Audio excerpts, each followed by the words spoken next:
আমরা একটুখানি আগে স্বরাষ্ট্র সচিব মহোদয় ব্রিফ করেছেন।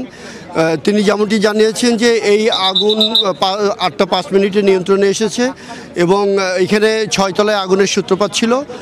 আমরা যেমনটি জানতে পেরেছি যে সেই আগুন আর নিচের দিকে নামেনি, উপরের দিকে উঠেছে এবং সেখান থেকে আস্তে আস্তে 6, 7, 8 তলাতে এই আগুন লেগেছে। আমরা এই ভবনগুলোতে এলজিআরডি মন্ত্রণালয়, সড়ক মন্ত্রণালয়, সেতু মন্ত্রণালয় সহ অন্যান্য মন্ত্রণালয়গুলো আছে।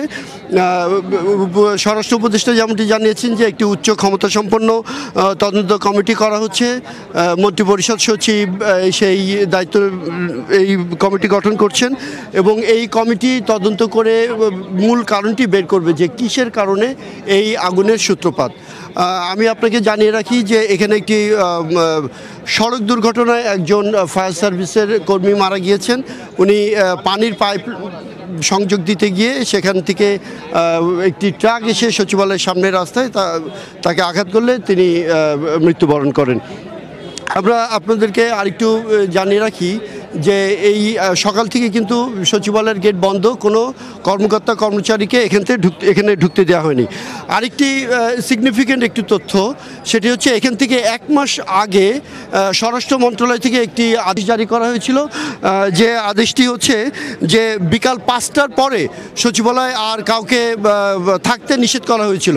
সকল কর্মকর্তা কর্মচারীকে 5টার পরে এখান থেকে 1 মাস আগে যে আদেশটি দেওয়া হয়েছিল স্বরাষ্ট্র মন্ত্রণালয় থেকে, সেখানে বলা হয়েছিল যে 5টার পরে সকল কর্মকর্তা কর্মচারীকে সচিবালয় ত্যাগ করতে হবে এবং যদি কেউ সচিবালয় থাকে তবে তাকে অবশ্যই স্বরাষ্ট্র মন্ত্রণালয়ের অনুমতি নিয়ে থাকতে হবে। এটি কিন্তু এই ধরনের একটি সতর্কতা 1 মাস আগে দেওয়া হয়েছিল। যাই হোক, আমরা আরেকটু বলি যে সচিবালয়ে যারা কর্মকর্তা কর্মচারী আছেন তাদেরকে এখানে ঢুকতে দেওয়া হচ্ছে না। অনেকে এখানে ভিড় করে অবস্থান করছেন, তারা অফিসে এসেছেন কিন্তু এখনও পর্যন্ত তারা ঢুকতে পারেননি। কখন ঢুকতে পারবেন সেটিও তারা জানেন না। আমরা যদি একটু কথা বলি, আপনি কি এখানে চাকরি করেন? জি। হ্যাঁ, কী অবস্থা বলেন তো, কি কখন এসেছেন? আমি এসেছি 9টার সময়। কী অবস্থা জানতে পেরেছেন? শুনতে পারছি যে 7তলায় 8তলায় আগুন লাগছে, ওইখানে অর্থ বিভাগ ছিল।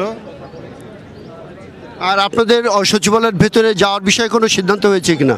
না, এখন পর্যন্ত কোনো সিদ্ধান্ত হয় না, আমি এটা জানি না এই অবস্থা। এবং আমরা উপদেষ্টাদের কাছেও জানতে চেয়েছি, এই বিষয়টি তারা পরে বলবেন বলে আমাদেরকে জানিয়েছেন।